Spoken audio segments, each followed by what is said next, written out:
this is a tribute to the veterans, to the men and women who served in World War II, who designed, built, and flew these aircraft, which we have on display today.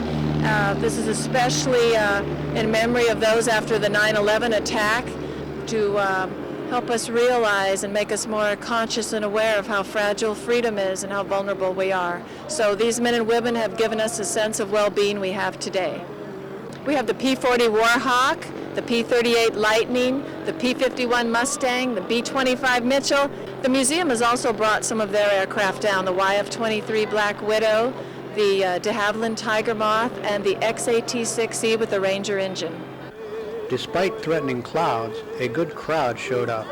The B-25 Bomber and the P-40 Warhawk were big hits. The eastern end of Jack Northrop Field, right here in Hawthorne, was the site of the event.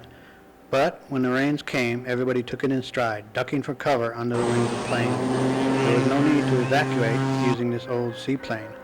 We then caught up with Councilman Pablo Catana, who was selling water and soda for the Lions Club, just as the sun came out for his interview. Earlier when it rained this morning, I thought that we were going to have a little problem, but considering the weather, it's been a great turnout. Even through the rain, they still stuck around. They were all going under the wings of the planes to keep from getting wet. But I thought it was a great turnout. Now that the sun's out, there's still people coming in here, so the community wants something like this. Maybe this is the first step to trying to get back our airfare. You see all these families here with the little boys, little girls, fathers and mothers, and I think it's a great idea for us to have back our airfare, which was one of the greatest things in this community.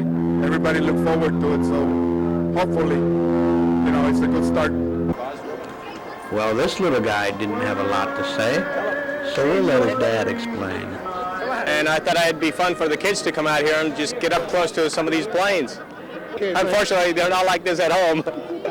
Thank you very much. We're part of the sponsoring the P-51 here for the air show. One of the airmen that is flying it now today is one of the original Tuskegee Airmen. So he's one of the original ones from World War II. Booths were set up inside due to the inclement weather. The Tuskegee Airmen and others were on hand to share, reminisce, enlighten, and just tell war stories. We talked to some combat photographers who had some great tales to tell. It's a very dangerous job. It's a very dangerous job. But we look at it like it's well worth it. We're historians. We'd like to classify ourselves as historians. This is history.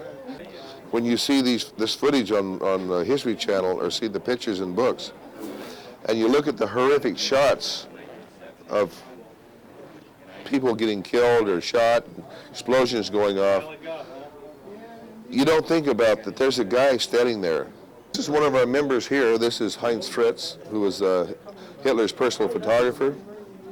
He's one of our members. I think he's about 87 right now. And last I heard that he's still with us, so he hasn't died. This is Bill Clothier. He's the one that filmed the original Memphis Belle movie. He was John Wayne's personal photographer. He shot almost all of John Wayne's movies. He passed away about 6 years ago. The camera he is using is the World War II combat camera that Fairchild invented. The problem is that it looked like some kind of a weapon, so the photographers were getting shot pretty quick with that thing, so they threw it away. This is the surrender of the Japanese on board the USS Missouri. And the series of photographs I have below is Hawaii. They've been shown many places as Pearl Harbor, but this is actually Kaneohe, Hawaii. This is the Kaneohe, there's a Marine base now there. And that's Kaneohe on December the 7th, 1941. This item here is a Leica, World War II Leica. It's a Luftwaffe Leica made for the Luftwaffe. It's a very nice little camera. It's in excellent condition. And we got this from one of our members. Mr. Jerry Cole, who's with us today, he shot most of these pictures of the B-17s. They're shooting right now, Jerry. Oh, I'm sorry. I'm sorry. I didn't get in on your shot. Now, don't you mess with mine. Forget what I said about these shots shot by Jerry Cole, okay? Did about 10 missions. Yeah. So that first mission, what was that like? Well, as it turned out, on that first mission, I took this particular photograph. And what happened was that I was quite naive at the time. I thought those were German fighters coming up because all of a sudden I saw these contrails going up like that, and I knew they were going to cross, so I waited for that particular moment to take that photograph. And as it turned out, I wasn't even on flying status at the time. And I, instead of going into London as I normally would, I decided I would fly a mission because not being on combat status, I would have missed the war. So I decided to bootleg myself. So I had all the paraphernalia, and I walked up to one of the planes that I had selected, and just as they started the engines and getting ready to take off, and I said, I'm the photographer, I'm going along. And I probably didn't even get logged on. And I was in extreme trepidation through the whole thing, not because of the combat, but I felt like I shot down, I would have been court-martialed if they ever found out about it. So the thing is that it was very interesting in my first mission, and seeing this particular event take place, because contrails, everybody was photographing contrails because they were very photogenic, but to get it with those planes, as it turned out, the P-47s, and crossing like that. And I had picked it up when they were down here, and I saw them scribing that arc, and I knew they were going to cross. So I waited for that particular moment to do that. Upstairs were many more displays of model airplanes, maps, photographs, memorabilia, and other artifacts. Many of the participants came dressed in period uniforms, and seminars were held on various World War II topics. Changed then to night bombing, and the RAF stuck with night bombing for the simple reason we couldn't fight our way through in daylight. The aircraft were very vulnerable to attack. The Wellington bomber was really made of cloth fabric on top of it, but it could take tremendous punishment. Yeah? And he cracked up on that island. Nobody was hurt, however. But since I had 4 engines running, and we went down to Palestine after that, why he knocked on my door one day, or the next day, and said, Lieutenant, he was a colonel, so naturally I said, yes, sir. And he said, I want to ride back with you to Benghazi. We're following route, and I got to caution you to keep a tight formation, because On the way back, clear skies. Look for fighters. Protect your 6.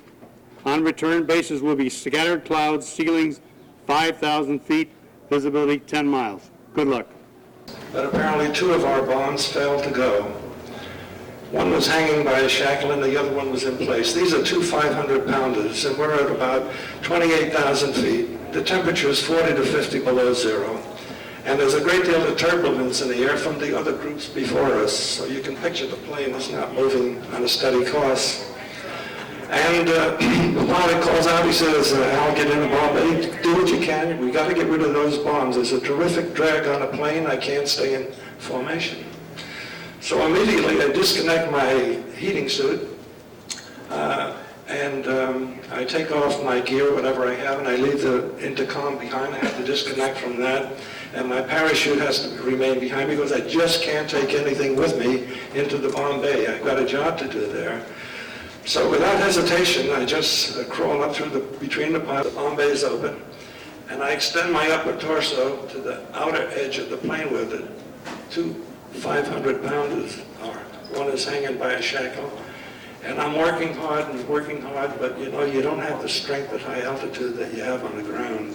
And I also realized, I said, I better be careful to myself. I'm thinking these things. I'm using valuable oxygen. And in a flash, I'm praying to God. I said, please help me get rid of these bombs that fast. The flash thought. And at that moment, the bombs went. At that very moment, I realized I was out of oxygen. Very carefully, I arose from my position, and I was losing strength very fast. And by this time, I already felt the temperature penetrating my clothing. I wasn't trembling, but it was starting to penetrate. I was really feeling it. I got up and I started walking between the main supports in the bomb bay. If you've been in the bomb bay, you know what I'm referring to. I can just barely make it through there, but I know I'm going to fall down on the forward part. I just don't have the strength to make it any further.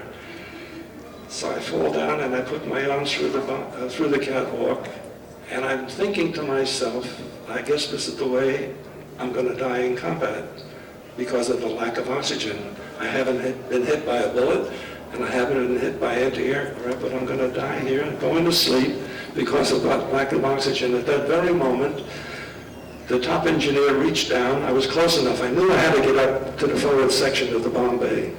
And he connected me with the main supply line, and I just blossomed out. And I came to, and I just rushed up to the nose position and went about my duties. As the seminars continued, we talked to some young aviation fans outside. We're looking at these planes over here. We saw it in an ad in the newspaper, and we come down here. It's pretty interesting. We're seeing all kinds of old World War II planes. I saw one of my favorite planes here, and I finally got to see it in real life, so not just on TV. Which one is that? I can't remember the name of it. That jet fighter over there. Yeah, there's a jet fighter up there that I really like. What I like out here is all the young families and the kids that are all over the aircraft and the police and the fire, and they're seeing good role models, I think. So hopefully we'll have future pilots and firemen and policemen based on the airfare here. It's been an all-volunteer airport too, put on by the museum. So I'm very, very proud we have an airport here. I learned to fly when I was 15. Matter of fact, I learned to fly a plane before I drove a car. My dad had a brand new car, and he said, "You ain't going near my car," but I could fly an airplane all I wanted to. So I actually sold in an airplane before I sold in a car. So the helicopter by far is my favorite. Oh, the Black Hawk helicopter. The fire dropper, they call it the Firehawk. Got a big water tank and an impressive helicopter. If I could quit my day job and fly a helicopter, I'd do it in a second. Your favorite thing today? Has to be the World War II airplanes over there. They're really historical, and to have part of history like that preserved is very important. 2 days before the event, 4 of the planes on display flew into the Jack Northrop field. So let's watch as they landed and listen to some more of the discussions from the seminar.